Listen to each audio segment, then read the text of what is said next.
The Pelicans aren't done making moves. They're definitely going to try and sign a veteran guard. But which one is the right answer? Russell Westbrook, Malcolm Brogdon, Chris Paul? I'll give you the answer in today's episode of Locked On Pelicans. Plus, is there enough leadership? And are there going to be any surprises in Summer League? It's the Locked On Pelicans podcast. Let's go.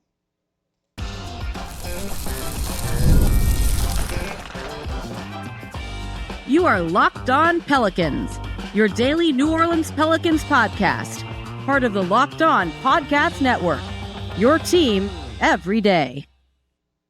Welcome to another edition of Locked On Pelicans, the daily podcast covering your favorite team, the New Orleans Pelicans and NBA, part of the Locked On Podcast Network, your team every day, available wherever you get your podcast and available on YouTube. I'm your host, Pelicans Insider, credential member of the media, Jake Madison, at NOLA Jake on Twitter, here with y'all on this Wednesday, and we got a lot to cover. The Pelicans are going to be looking to sign a guard. I'll tell you who I think is the best choice for them, and how much money do they have left to spend in free agency. Plus, is there enough leadership on this team? My answer is going to surprise you, I think, here. And are there going to be any surprises in Summer League? So we got a lot to cover in today's episode of Locked On Pelicans. And of course, thank you for making Locked On Pelicans your first listen today and every day. We're here Monday through Friday, the #1 Pelicans podcast, covering everything you want to know about this Pelicans team. So please subscribe wherever you get your podcast and join over 11,000 Pelicans fans on YouTube as well. We are part of the Locked On Podcast Network, your team every day. And don't forget, you can watch Locked On Pelicans on the Gulf Coast Sports and Entertainment Network every weekday at 10:30 a.m. Central. Cool to be where you can watch your Pelicans games. So let's get into it. The Pelicans still have at least another move, if not more, to make. And one of the things that's kind of been out there that looks pretty obvious is they want to sign another veteran guard in some capacity. And I think that's a smart move on their part, that you could just use a little bit more depth at that position, someone who could be a net positive for you. But the question is, which direction do the Pelicans go, and who is the right fit potentially for this team? And one of the more recent names you've heard them be linked to is Malcolm Brogdon, formerly of the Washington Wizards this past season, where Troy Weaver was, a consultant for them. But Brogdon is an unrestricted free agent. He's older here. He's been in the league for a while now, 9 years, former rookie of the year. He's going to be 33 next season. Does make some sense for the Pelicans. One, if they're just looking to get another veteran presence in the locker room, and we'll talk more about this in the next segment, he's a good locker room kind of guy. This is someone that has a lot of respect around the league, that has kind of done it for multiple different teams, Milwaukee, Indiana, Boston, Portland, Washington now. Kind of rave reviews about him as a person wherever he has gone. And when you look at the production, right, just 3 years ago, he won Sixth Man of the Year with Boston. With Washington last season, limited games. He's been hampered by injuries the past couple of years. 24 games, 13 starts for the Wizards last season. 13 points per game, 4.1 assists. He's still sound enough on the defensive side of the ball too, that I think he could fit what New Orleans needs. And that's maybe another defensive-minded guard of the names we're going to talk about. That he kind of checks that box. Still good size at 6'4". What I find most questionable about him right now, one is the three-point shooting. That was not there last year, but the prior 2 seasons, he was shooting above 40%. So can he shoot the three regularly is going to be a bit of a question for him here too. But the thing is, do the Pelicans what are they looking for in the guard position that they're going to try and sign somebody to? Is it a defensive guy? Might be Brogdon then. Is it a point guard? That might be a Chris Paul or a Russell Westbrook. Do you want more of a combo guard? That's Brogdon. Brogdon kind of splits his time between playing point guard and shooting guard. The past couple of years in the league, filling whatever, gap is needed there. Do the Pelicans have a clear vision for how they would use him in mind? Is he a point guard? Is he an off-ball guard? Is it a combo guard where you only need him for part of the time? And if you go and sign, say, someone like Russell Westbrook, who I think makes a ton of sense for the New Orleans Pelicans, you're playing him as your point guard, right? So that means you're not going to run him out there with Jeremiah Fears. Whereas with Brogdon, you could play him with Jeremiah Fears, right? If you put Russell Westbrook out there, is he going to be your lead guard while Jordan Poole is your two guard? Does Poole's role kind of switch back and forth depending on who he's on the court with? Those are things that I think they need to keep in mind here. So if you're looking to kind of fill a combo guard role and more defensive minded, look, Brogdon's not a good elite defender or anything like that, but he can hold his own enough for the limited minutes per game that he would be playing, when it comes to that. So I think that is fine for the most part. Again, not an elite choice, but the team doesn't have a ton of money to spend right now. After you factor in the Micah Peavy contract, you're looking at about $4.2 million to the luxury tax line for New Orleans. They have one open roster spot. That'll come into play in the third segment here. Brogdon on a vet minimum, sure, why not, right? Russell Westbrook, if you look at him and what he's been capable of doing, even with the Denver Nuggets last season, the Clippers before that, I like the addition of him a little bit more too. You need that downhill attacking threat. Russell Westbrook is very much still that. And if maybe Jeremiah Fears takes a little bit longer to kind of acclimate to the NBA, is Westbrook kind of your cheap stopgap solution, until you feel comfortable playing Fears more, whether that's at any point this year or in the future?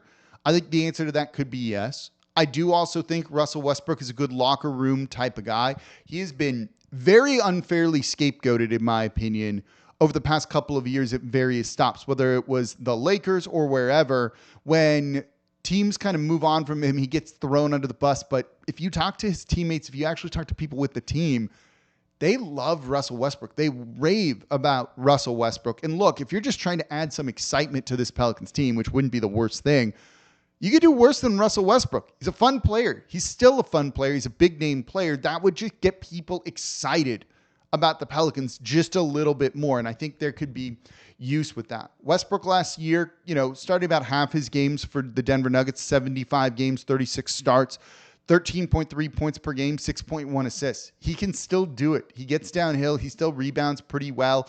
At 5 rebounds per game. It's wild that he's been in the league for 17 years already. That's just nuts to think about, by the way, that he's been here that long. But, a couple years ago, he was in the running for Sixth Man of the Year with the Clippers. Is willing to do whatever it takes. He's played 75 games last year, 68 the year before that. Look, the fact that he plays is an important thing when it comes to this Pelicans team. So I could see him being an option. Sounds like the Sacramento Kings are really interested in him. Brogdon's going to have a couple of suitors around the league too once some of the dust starts to settle in free agency. The Pelicans might need to overpay slightly for these guys. As long as it's on a 1-year deal, I am really not worried about it whatsoever. So I think those are the two that make the most sense. Chris Paul, of course, makes a ton of sense too. Would be a happy story. He's kind of said it's his final year in the league for the most part. I'd love to see a reunion here. It just doesn't seem like that's what he wants. I think he would be the perfect addition. Just, kind of bookend for his career, can still help and contribute to this team, but it sounds like he wants a starting role. I don't think he's going to get that here in New Orleans.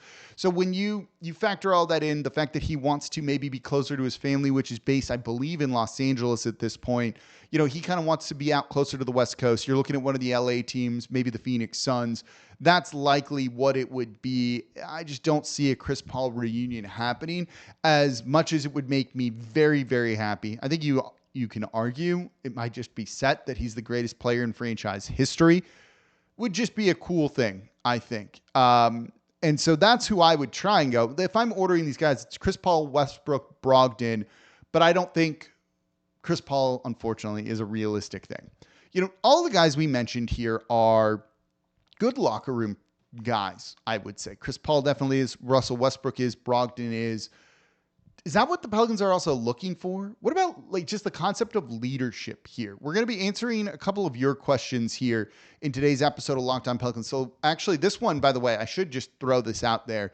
This one came from Terrell to Rhyme. What point guard should the Pelicans be looking to bring in as a free agent? We're doing a mailbag episode. I should probably have led with that. So coming up next, 2 more questions from you, the listeners, including a surprise name in here too, which is kind of fun. That's coming up here next in today's episode of Locked On Pelicans. Is there enough leadership on the team? Is that overrated? I'm going to answer that question coming up here next. Today's episode of Locked On Pelicans is brought to you by Monarch Money. You ever wish managing your money felt easier? With Monarch Money, it can. Whether you're growing your savings or planning a big purchase, Monarch puts you in the driver's seat. It's like having your own personal CFO, giving you full visibility and control over your finances. And Monarch Money is more than just a budgeting app. It's a complete financial command center, so you can track all your accounts, investments, and spending in one place. So in addition to managing your money, you're also building wealth. When I popped everything in there, and you can link just all your accounts in like 2 taps, it's super easy, I realized how much I was spending on food delivery. And so I've started to cut down on that. I'm saving more money, budgeting smarter. Those fees really add up with everything. And if you're sharing your finances with a partner, Monarch can help you all stay on the same page. And that's super important, making sure things are where they need to be. So take control over your finances with Monarch Money.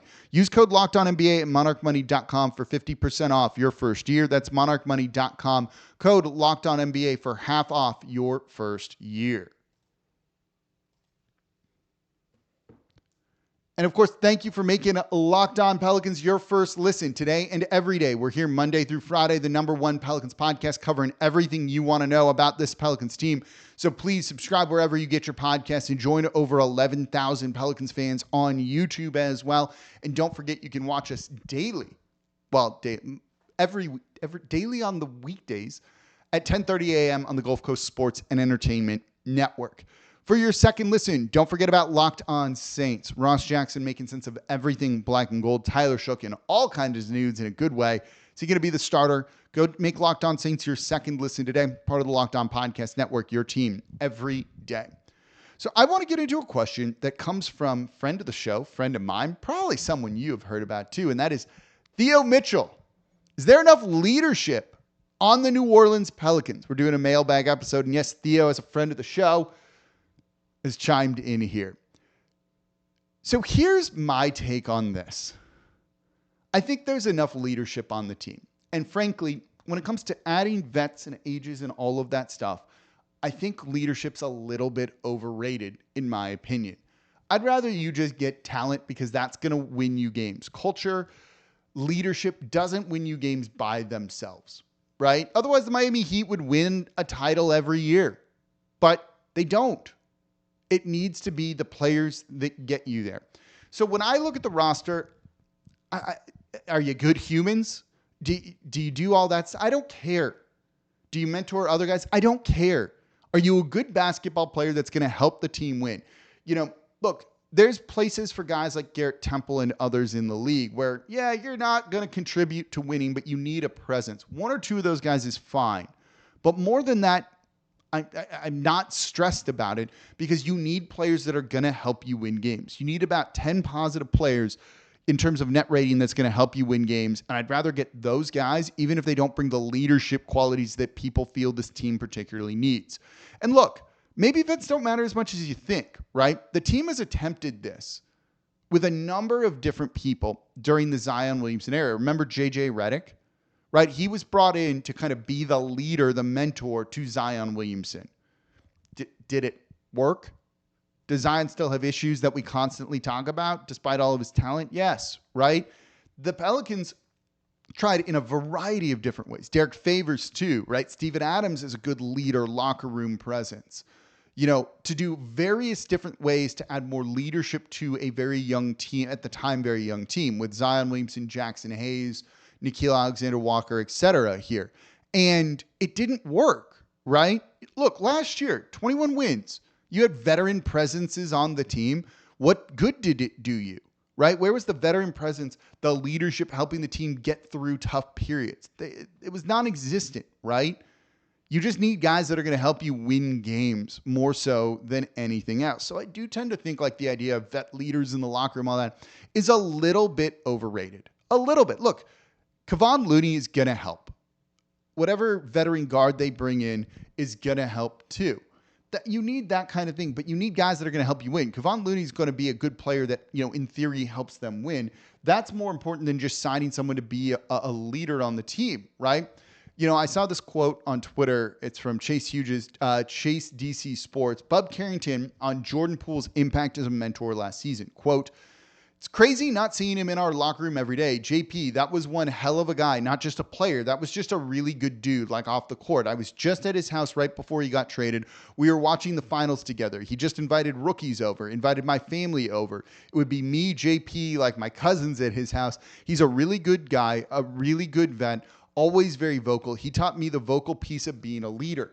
Look, that's great. But if Jordan Poole was on the team making the kind of money that he makes and had that kind of presence, it wouldn't matter, right?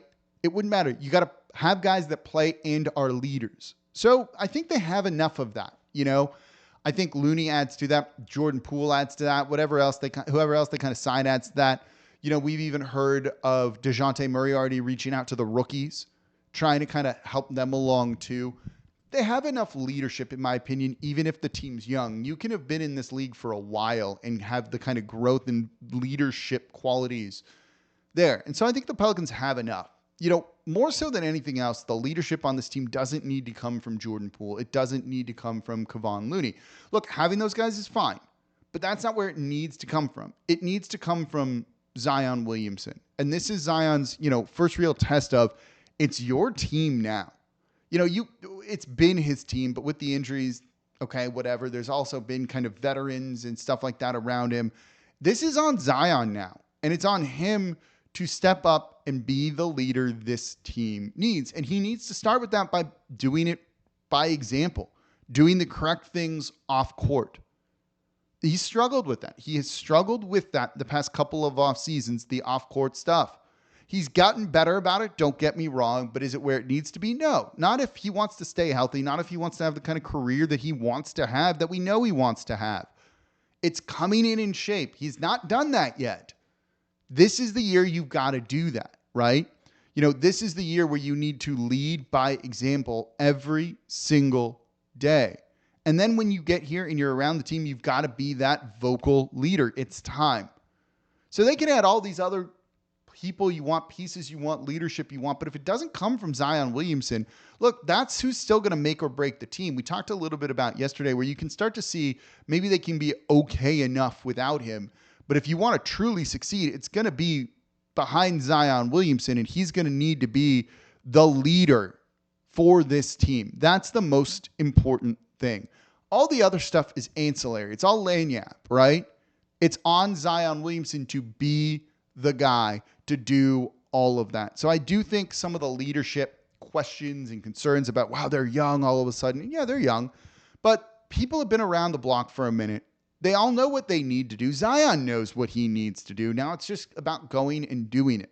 I also think this is an opportunity for someone like Trey Murphy, Herb Jones, to really step up and be that leader on the team now. They're some of the more established people on this roster.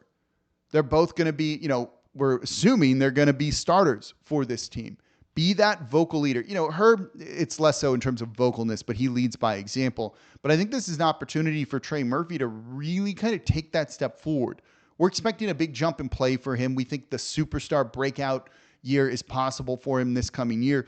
Do that with leadership too, and that's how you really establish yourself as a special player in this league, in the NBA. That's where I want to see the leadership come from, not someone that they could sign. I want to see it come internally from the team, whether it's Zion, less so Trey, or others on the team. That's what I'm looking for. But I do think there's enough leadership here, even if they're a young team. That's fine. That I'm not worried about. And I'd rather you just get good players that help you win more so than leadership or anything else. And some of this, and we'll talk about it more tomorrow. I want to look at DeJounte Murray and the coaching staff in tomorrow's show. And we'll talk about it when it comes to the coaching staff in terms of leadership and things like that. That's coming up in tomorrow's episode of Locked On Pelicans. But coming up next in today's episode of Locked On Pelicans, let's touch on Summer League a little bit here. Is there going to be a surprise player, something like that? What should we be watching for? That's coming up here next in today's episode of Locked On Pelicans.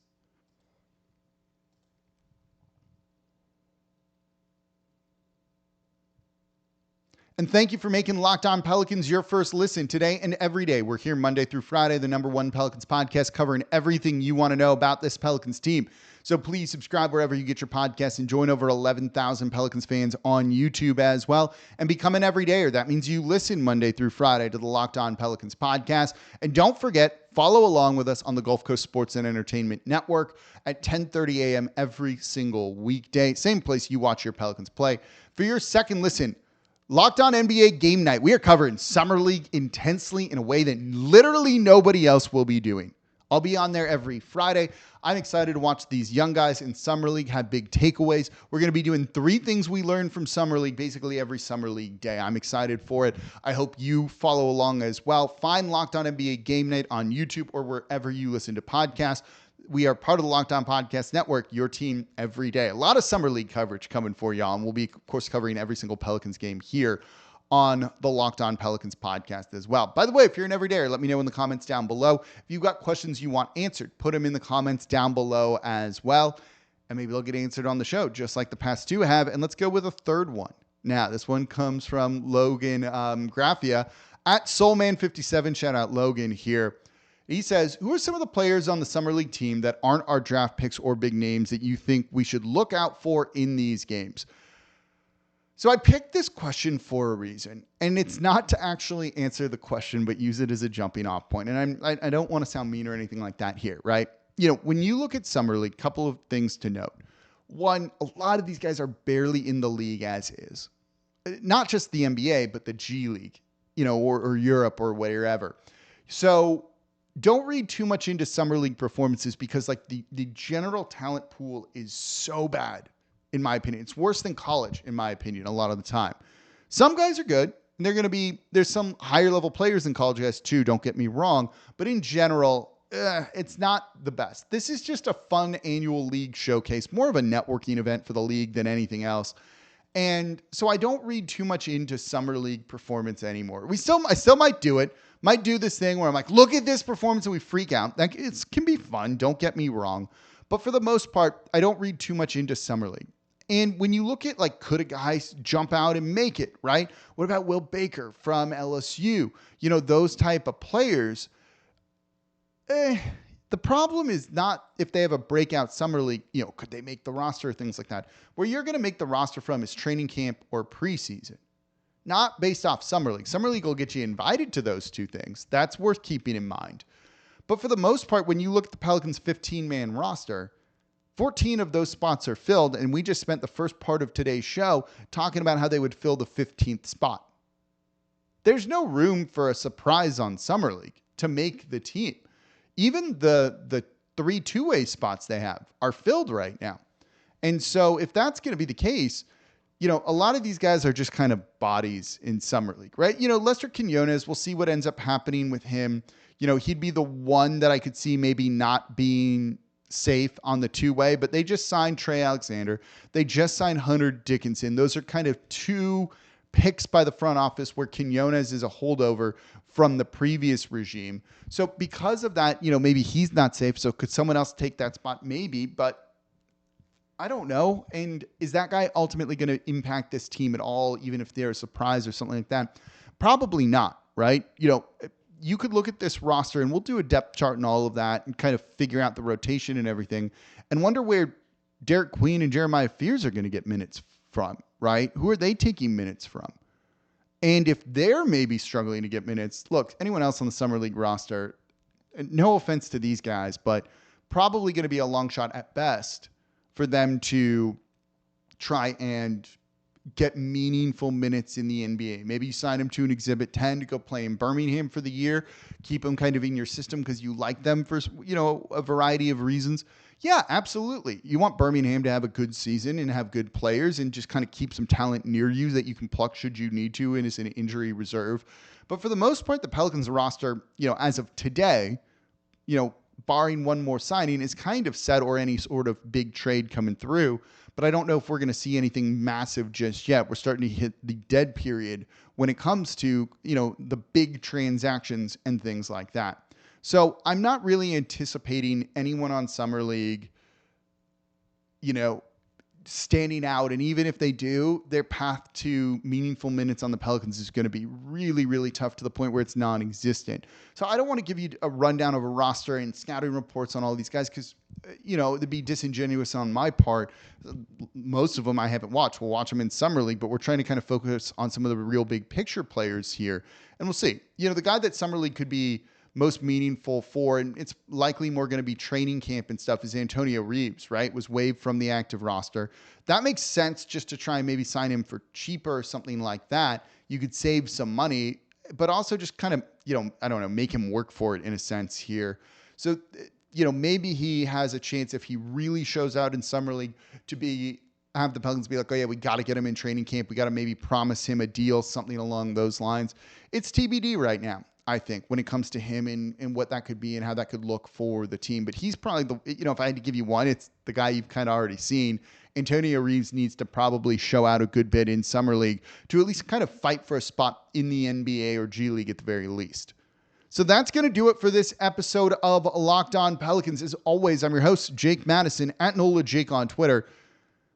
We are part of the Locked On Podcast Network, your team every day. Tomorrow, let's look at coaching staff and DeJounte Murray. There was a really great question that I want more time to go into, along with a question about the coaching staff. So I want to spend some more time on that. It's basically going to be 2 topics over the whole show tomorrow. I'm looking forward to that one. I'm looking forward to Summer League. I'm just happy to be here talking hoops with y'all. So I appreciate y'all so much for listening. As always, I'm your host, Jake Madison, at NOLA Jake on Twitter. This is the Locked On Pelicans podcast, part of the Locked On Podcast Network, your team every day. See y'all next time.